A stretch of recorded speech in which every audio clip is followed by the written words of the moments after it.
Au micro de Barthélémy Ngom. Au troisième millénaire, aujourd'hui au Sénégal, on demande aussi une formation, alors que la formation c'est un droit. La deuxième préoccupation, c'est la validation des arrêts de vol et de vacation. Aujourd'hui, il a été question de valider aux 2/3 pour les décisionnaires. Le décret 2008-534, n'est-ce pas, qui a mis l'accent sur ce point, a été vraiment l'œuvre de bienfaisance pour nos camarades, n'est-ce pas, décisionnaires. Ils ont été validés aux 2/3 avec même un rappel. Maintenant, pour les camarades fonctionnaires, on leur propose la validation à 1/3 sans rappel. Nous avons dit que c'est inadmissible. C'est de l'iniquité, c'est de l'injustice notoire que nous dénonçons au passage. Deuxième chose aussi, les parcelles viabilisées pour les syndicats signataires de l'accord de 2009. Jusqu'au moment où nous vous parlons, nous n'avons pas reçu d'acte administratif. L'audit, c'est du n'importe quoi. Nous avons suivi, malheureusement, le ministre de la fonction publique au niveau de TFM, disant que, effectivement, les audits sont exhaustifs. Mais comment les audits peuvent être exhaustifs au moment où le ministère de la fonction publique n'a même pas le fichier du ministère de l'Éducation nationale? Parce que je vous rappelle que beaucoup d'enseignants, n'est-ce pas, dépendent des services déconcentrés de l'État, à savoir les IA et les IREN. Alors que ces gens-là ne sont pas dans le fichier de la fonction publique. Comment donc aujourd'hui il peut dire qu'il y a aujourd'hui un exhaustif? Ce n'est pas possible. Et aussi, mieux, nos camarades qui ont bénéficié des postes de responsabilité lors du mouvement national à travers les recours n'ont pas été audités. Ils sont dans la phase contentieuse. Les camarades sortant de FASTEF, n'est-ce pas, la promotion 2012 aussi n'a pas été auditée. Nos camarades aussi, n'est-ce pas, qui sont dans certains services déconcentrés comme la mutuelle des volontaires, n'ont pas encore audité. Pourquoi? Ils disent que ces choses-là, on doit les mettre dans la phase contentieuse. Mieux aussi, ils demandent à tous les camarades qui sont dans la phase contentieuse de venir à Dakar un jour pour qu'ils soient audités. Nous ne sommes pas d'accord. Ça, c'est de l'injustice que nous dénonçons. Nous lançons un appel au gouvernement du Sénégal de prendre cette responsabilité. 250 millions ont été débloqués, n'est-ce pas, pour que les enseignants soient audités dans leur région. Donc nous demandons aux camarades de rester dans leur région. Le gouvernement n'a qu'à prendre ses responsabilités de donner un audit exhaustif et aussi une évaluation exhaustive par rapport à ces audits-là. Direction Mbour, où les populations de la zone Sonatel réclament la fermeture et l'enfouissement du dépotoir d'ordures situé dans leur localité, dont la fumée commence à faire des victimes parmi les enfants. Elles ont lancé un dernier avertissement aux autorités et menacent de barrer la route de Joal si rien n'est fait. Dans cette correspondance de Tierno-Daf. Les populations de la zone Sonatel exigent la fermeture et l'enfouissement du dépotoir d'ordures situé dans leur localité. Souvent incendié par les fouineurs d'ordures, le dépotoir produit une fumée qui commence à faire des victimes parmi les enfants. Parce qu'il y a quelques jours, on a eu un mort par pulmonaire ici.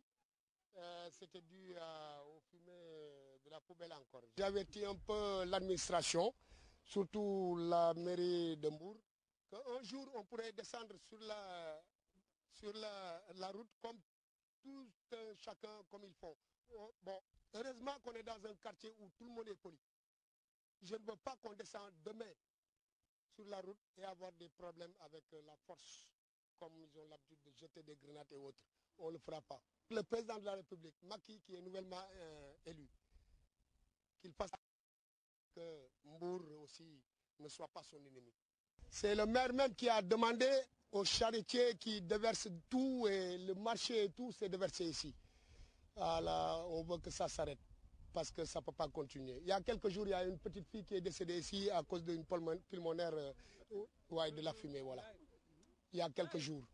Outre le dépotoir, la zone Sonatel fait également face à d'autres difficultés. On a tellement de problèmes dans le quartier. Déjà, on n'a pas un délégué de quartier. On en a besoin. Moi, je ne peux pas, mais on en a besoin.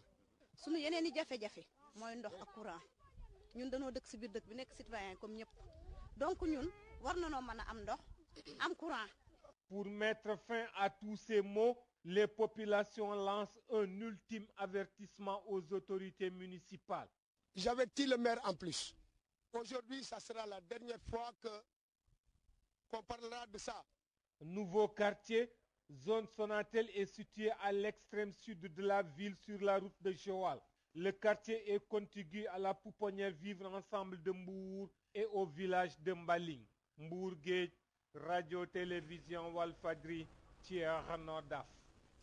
Merci Tchernodaf. L'Union de Union porté sur les fonds baptismaux, ce mouvement qui regroupe des artistes et des rappeurs prend le contre-pied de Y'en a marre qui serait à la solde du régime. Selon le dit mouvement, les premiers pas de Macky Sall à la tête du pays n'augurent rien de bon pour les Sénégalais. Voici Abdourahmane Samaké, responsable des jeunes du mouvement, au micro de Maïmouna Niane. J'appelle tous les rappeurs qu'on se réunisse, qu'on fasse un compte rendu, un bilan, qu'on se remette en cause, qu'on sache où sont les problèmes. On veut des programmes. On veut des choses bien tracées, bien dites. Aujourd'hui, on ne réclame plus. On s'est battu, on a gagné. C'est dur de gagner une compétition, d'un football jouer, gagner la coupe. Mais plus dur encore, c'est de conserver la coupe. Aujourd'hui, la jeunesse sénégalaise a gagné son combat. Mais maintenant, comment nous allons conserver notre coupe? C'est ça le problème. Et il y a des problèmes qui arrivent. Les inondations, les gars, vous êtes tous... Où sont les fonds collectés? Quels sont les programmes qui sont mis en place pour éviter les mêmes problèmes en 2013? La piraterie, il y a un rappeur, il y a une fille, qui va retrouver un problème. Mais vous avez quoi? Jusqu'à présent, on vit les mêmes problèmes. Et attention, les gars commencent à regarder la wax. On n'est plus libre. Cette liberté dont nous sommes battus. Affaire l'union kher, anamou. Aujourd'hui, on ne discute plus. Aujourd'hui, on ne va plus dans des situations où on a des latte. D'un mom, d'un fight. Wow, d'un jël. Touche pas à ma constitution, c'est vrai. On s'est battu, on a représenté quelque chose qui a marché. Mais il ne faudrait pas que ces mêmes personnes, ces jeunes avec qui nous nous sommes battus, actuellement, ils sont là. Ils doivent montrer le chemin. Le NTS. Oui, c'était sympa, c'était bien, on a gagné quelque chose. Mais où est le suivi? Il n'y a pas de suivi. Et encore une fois de plus, ça veut dire que, comme d'habitude, nous après, petit à petit, affaire Iwanyaku, et on oublie, on part. Je vous l'annonçais dans les titres, notre reportage du jour s'intéresse au port vestimentaire des jeunes filles. Ces dernières qui s'habillent de manière indécente heurtent la sensibilité de bon nombre de personnes. Un reportage signé Amadou Limbay. Taille basse, mini-jupe bas, sous-fesses, des habits très prisés par la jeune féminine au Sénégal. Un accoutrement qui ne laisse pas indifférents les hommes qui pensent que les filles s'habillent mal. Aujourd'hui, ce qu'on voit, c'est complètement dégueulasse, hein, si je peux me permettre. Parce que une jeune fille qui s'habille de façon tellement indécente, parce que c'est une jupe courte qu'elle porte, ou bien un pantalon qui arrive juste à la limite de la taille. Mais c'est incroyable. Parce que cëri jigéen dafa war a sangu parce que yàlla fu muy denc mbiram des ko war a respecté te fonk ko. Les filles doivent s'habiller de manière beaucoup plus décente. bu bëgg a dépasser góor kooku moom yàlla na ci yàlla musal. parce que vraiment lii moom ni mu doonee agression sax dafa ëpp.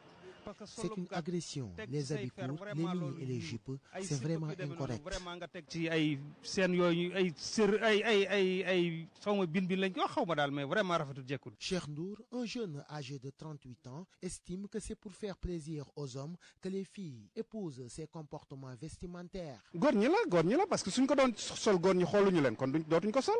Mais man suñ ko solee man dañ may sama yaram dafa am na lu may yëg. C'est les hommes parce que ce sont eux qui incitent les filles à s'habiller ainsi. En ce qui me concerne, je les encourage car ils s'habillent sexy. D'ailleurs, je l'achète même. Souvent ma jëndal la sax dama koy jënd. Parents, chefs religieux et États sont interpellés pour des solutions.